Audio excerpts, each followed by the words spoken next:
Hello everybody, how are you all? Fine? Okay, so we were doing chapter number 7, triangles, right? We were talking about congruency rules. So we have discussed ASA, SAS, right? AAS, these congruency rules we have discussed. Now we are going to discuss two more rules which are SSS and RHS congruence rule. बहुत easy से rule है. I am talking about SSS and RHS.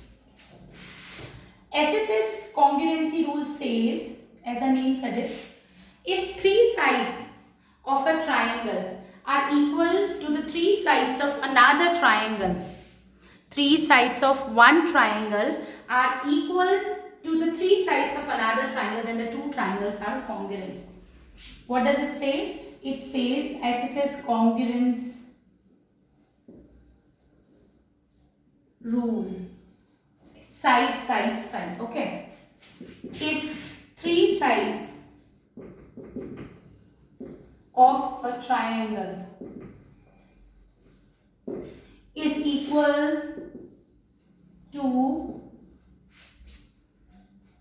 if three sides of a triangle are equal to three sides of another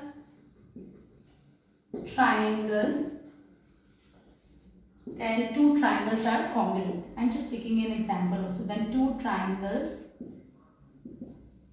are congruent. Okay. Let's just take an example. Suppose if I am saying this is a triangle ABC and this is DEF.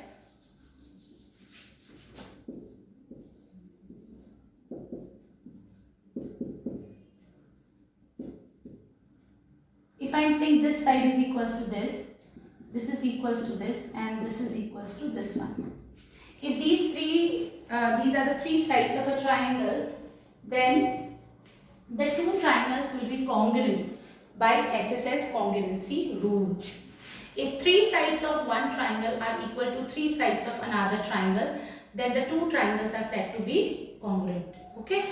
अब इसमें naming कैसे करते हैं? You all know, right? Correspondence होना चाहिए, 1-to-1 correspondence between the vertices should be there. Right? We will discuss when we will do the questions, है ना? ये हमको आता है, already हम discuss कर चुके हैं.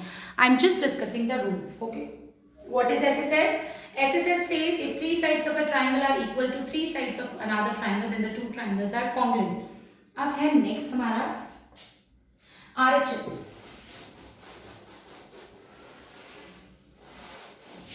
Now RHS congruence rule is applicable only for right angle triangles.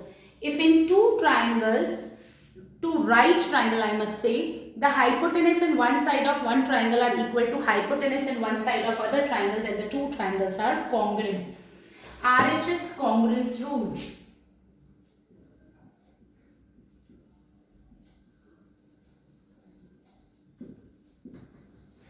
R stands for what? R stands for right angle. R stands for right angle. H stands for hypotenuse and S stands for side.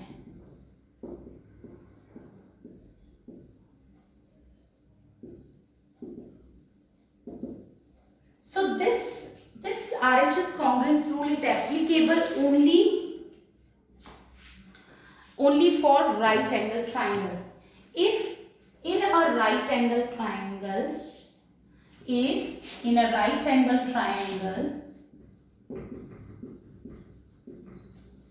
or we must say right triangle,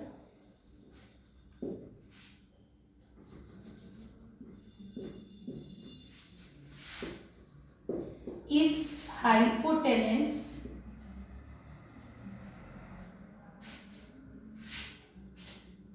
and side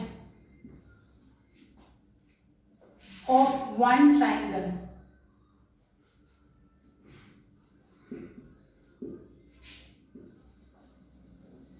if in a right angle triangle, if we are talking about two right triangles, the hypotenuse if in two right triangles, if hypotenuse inside of one triangle is equal to hypotenuse and side, we are talking about two right triangles, na? If hypotenuse and side of one triangle are equal to hypotenuse and side of another triangle, then two triangles will be congruent.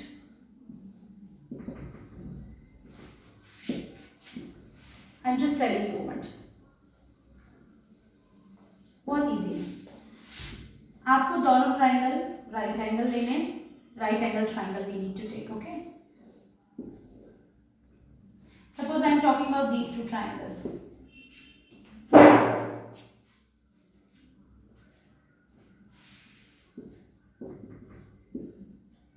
ठीक है, R right angle, ठीक है, मिला equal. Now hypotenuse, their hypotenuse should be equal and side. Suppose if I am saying this is 5 centimeter and this is 5 centimeter. देखो जरूरी नहीं है कि आप बेस ले रहे हो तो यहाँ पे भी you need to take base. It's okay. So what you need to do, आपका hypotenuse equal होना चाहिए. Okay, hypotenuse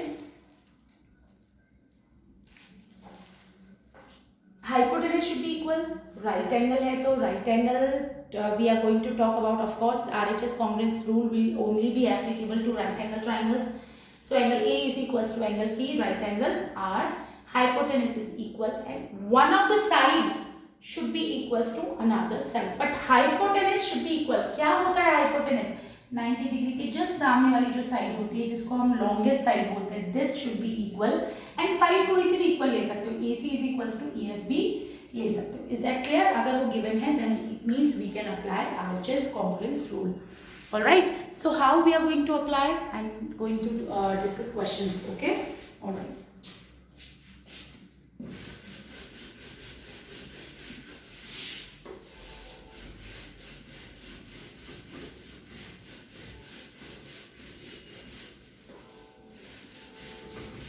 Okay, so I'll discuss exercise questions first and then we will move to examples also.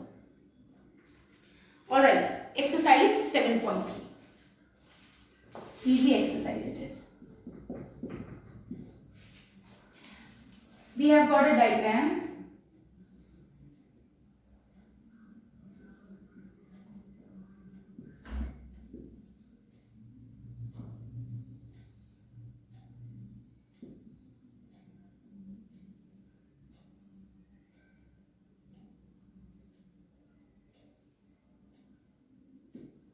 This is point D, this is P. Okay, ABC and BDC are two isosceles triangles on same base BC.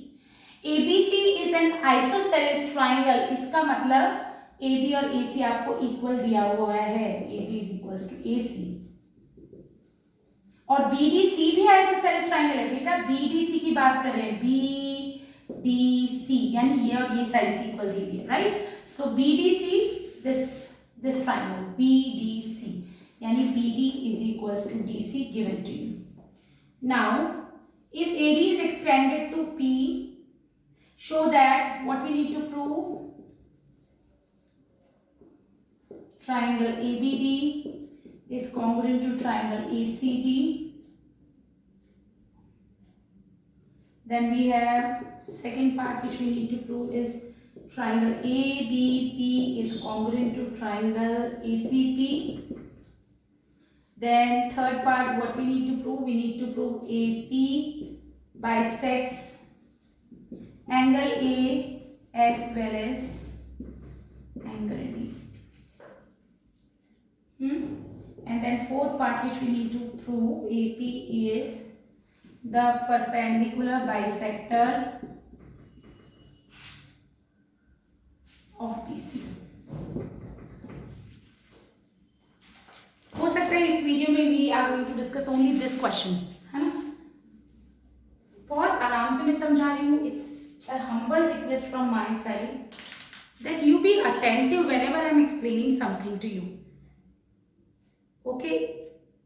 You have to be responsible enough for your studies whenever someone is teaching you. बेटा अभी you are not with us. I mean बहुत हम face to face I cannot teach you, right? But I am just trying to give my 100% and I am expecting 100% from your side also. Okay? अगर आपको basics नहीं आएंगे, forget that you will be able to do the questions. भूल जाओ, नहीं होगा. आपको लगता है कि it's easy but it's not actually. अगर आपके कॉन्सेप्ट्स क्लियर हैं तभी आप मैथ्स में अच्छा कर पाओगे. और if I talk about geometry, आपको you have to be clear with your concepts. देखो A B is equals to A C दिया हुआ है, B D is equals to D C दिया हुआ है. We need to prove that triangle A B D is congruent to triangle A C D, है ना. बहुत ईजी है. You are talking about A B D, ये लो हमारा ए बी डी है और ये हमारा ए सी डी है. सबसे पहले आपको क्या कॉमन दिख रहा है? Just look here. First part prove करें. In triangle A B D and triangle A C D, पहला पार्ट क्या इक्वल दिखा? ए डी कॉमन है. आपको ए बी और ए सी इक्वल दिया था. हाँ, आपको बी डी और सी डी भी इक्वल दिया हुआ है. देखो तीन चीजें इक्वल मिल गई हमें इन दोनों ट्राइंगल में. So and three equal parts are what? These are the sides. If three sides of one triangle is equal to three sides of another triangle, then the two triangles are said to be congruent. हमको तीन sides equal मिल गई. इसका मतलब triangle A B D is congruent to triangle A C D by S S S congruence rule.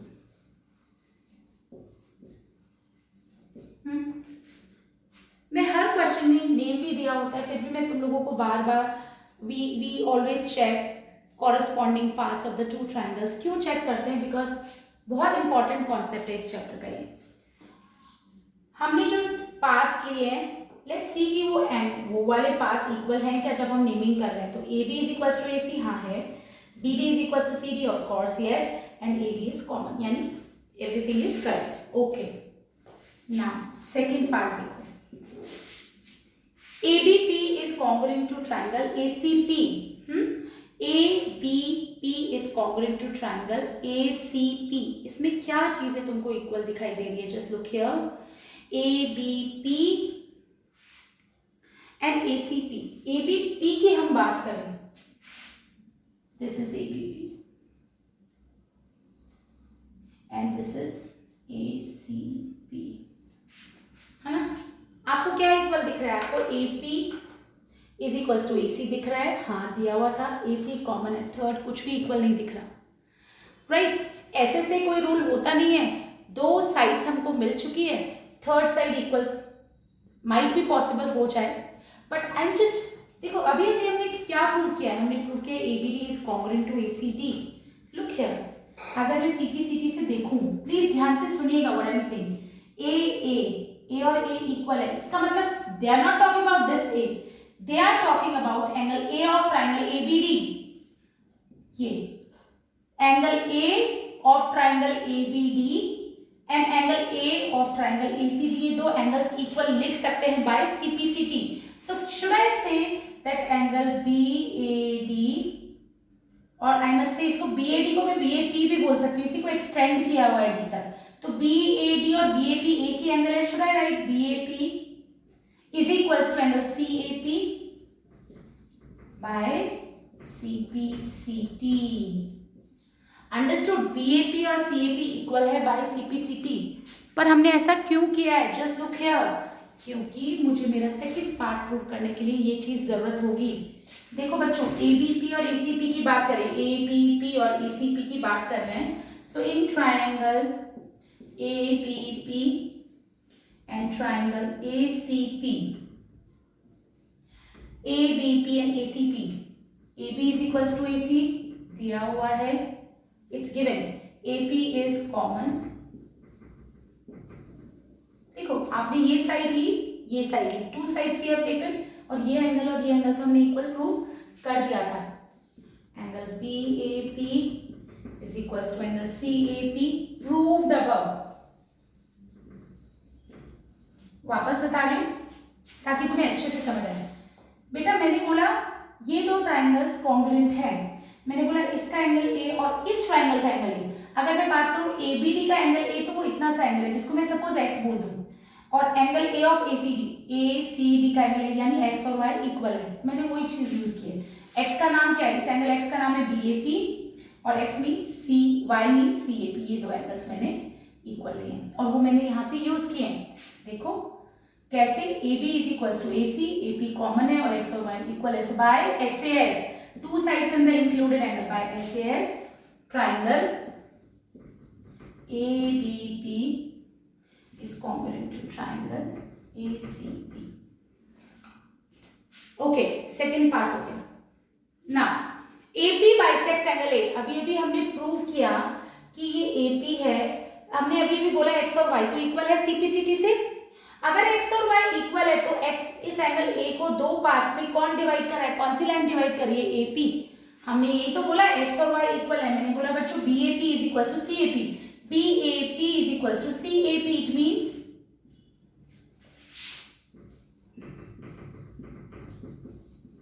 proved above। अभी तो किया था। अगर BAP is equals to CAP है, it means AP bisects angle A। अभी now what we need to prove वो आप अपने आप करोगे। आप you just need to prove AP bisects angle D also, मतलब एंगल D को भी दो इक्वल पार्ट्स में डिवाइड करिए। और अगर हमको ये प्रूव करना है कि एंगल D को दो इक्वल पार्ट्स में डिवाइड करिए, इसका मतलब मुझे इन दोनों ट्राइंगल्स को कॉन्ग्रुएंट प्रूव करना पड़ेगा। वो हम कैसे प्रूव करेंगे, just look here. Now in triangle BDP and triangle CPD, जो भी आपको दिख रहा है इक्वल, दिखने का मतलब गिवन नहीं है तो आपको अज्यूम नहीं करना है। ऐसे अज्यूम नहीं करना P मिड पॉइंट दिख रहा है तो वो हो गया, नहीं। अगर वो बोल रहे हैं P इज मिड पॉइंट या फिर AP बाइसेक्ट्स BC ऐसा कुछ बोल रहे हैं, then you need to assume this, है ना। प्री अज्यूम कुछ भी नहीं करना है ज्योमेट्री में, please. Okay, this is point B। I hope everybody is clear. और मैं ऐसा क्यों करी, मुझे ये दो एंगल्स इक्वल प्रूव करने। ये दो एंगल्स कौन से दो ट्राइंगल्स के पार्ट है, PPD एंड CPD के। So I am just trying to prove that these two triangles are congruent. अब हम कैसे प्रूव करेंगे, जस्ट लुक हियर। पहली चीज तो हमको दी हुई थी BD is equals to CD। Okay, हमको ये भी पता था DP कॉमन है।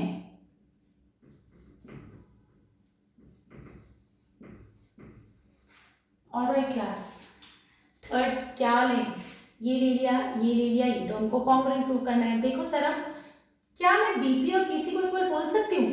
Look here, of course BP is equals to CP, BP is equals to CP by CPCT। BP is equals to CP लिख सकती हूँ by CPCT। अभी हमने ये दो ट्राइंगल्स बड़े वाले ABP और ACP कॉन्ग्रुएंट प्रूव किए थे, तो BP is equals to CP by CPCT। So BP is equals to CP proved above। It means triangle। अब नेमिंग देखो, BP is equals to CP होना चाहिए, BD is equals to CD होना चाहिए। So BP CP equal होना चाहिए। देखो BP और CP। Now BD और CD। So these two triangles will be congruent, है ना। एक बार चेक कर लेते हैं। DP common, yes DP common. BD is equals to CD, of course yes। Then BP is equals to CP। आ गया। अगर ये इक्वल हैं, ये दोनों ट्राइंगल कॉन्ग्रुएंट हैं, सो just look here, angle D तो दोनों ट्राइंगल्स का इक्वल होगा। अगर मैं बोलती हूँ इसका एंगल D ये x है और इसका एंगल D y है, तो मैंने बोला CPCT से angle x is equals to angle y। पर हम ऐसे x और y नहीं लिखेंगे, it's better we should give the names. So just look here, angle D we are talking about, so angle BDP is equals to angle CDP by CPCT। और अगर BDP और CDP equal है, then you will write DP bisects angle BDC। We can say DP bisects angle BDC, जो हमसे पूछा था। Angle D की बात कर रहे थे, तो सो बीपी बाइसेक्ट्स एंगल डी। चलो अब इन्होंने बोला AP perpendicular bisector of BC, है ना। AP perpendicular bisector of BC का मतलब है एपी जो है वो इसको बाइसेक्ट भी कर रहा है, मतलब बीपी और पीसी इक्वल भी है, तो वो तो हम प्रूव कर चुके हैं। बट इन्होंने बोला परपेंडिकुलर बाइसेक्टर, इट मींस हमको ये 90 डिग्री भी प्रूव करना पड़ेगा।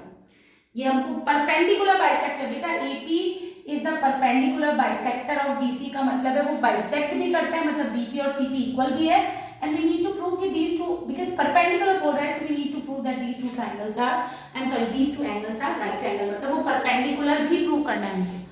So how are we going to prove this? Just look here. थोड़ा सा रब कर रही हूँ।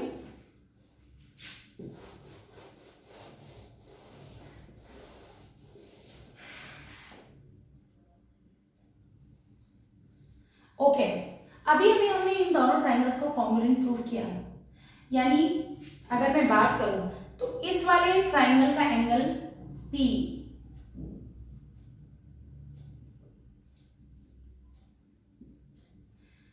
कौन से ट्राइंगल का, BDP का, BPD का एंगल P, BPD का एंगल P ये वाला है, और CPD का एंगल P देखो CPCD से इक्वल है ना, CPD का एंगल P, ये दो इक्वल है। Okay, so I am writing angle BPD is equals to angle CPD, क्यों इक्वल है, बाय CPCD। हमने बोला कि we have just proved that these two triangles are congruent, तो CPCD से देखो, CPCD से एंगल P किसका, BDP का, BDP का एंगल P ये है, एंगल P किसका, CDP का एंगल P है, बाय CPCD। एक बार बताओ, तो लीनियर पेयर भी बना रहे हैं, यानी angle BPD plus angle CPD का सम 180 डिग्री होगा, क्योंकि लीनियर पेयर है, और BPD और CPD तो इक्वल है, so I can write it twice of BPD, मतलब ये BPD और CPD भी BPD के इक्वल है, right, is equals to 180 degree. So angle BPD देखो क्या आ गया, 180/2 विच इज 90 डिग्री, और अगर एंगल BPD 90 डिग्री है, it means AP is perpendicular to BC।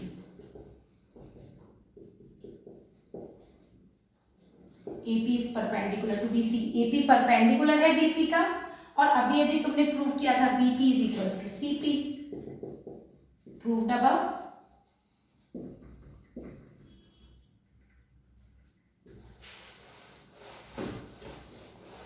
Again ये दोनों ट्राइंगल कॉन्ग्रुएंट थे, हमने प्रूव किए थे, तो CPCD से इसका, इस ट्राइंगल का एंगल P और इस ट्राइंगल का एंगल P देखो, सेकंड नंबर पे सेकंड वर्टेक्स है ना, एंगल P इक्वल है, इस ट्राइंगल का एंगल P और इस ट्राइंगल का एंगल P इक्वल है, तो मैंने बोला yes, angle BPD plus CPD is equals to CPD।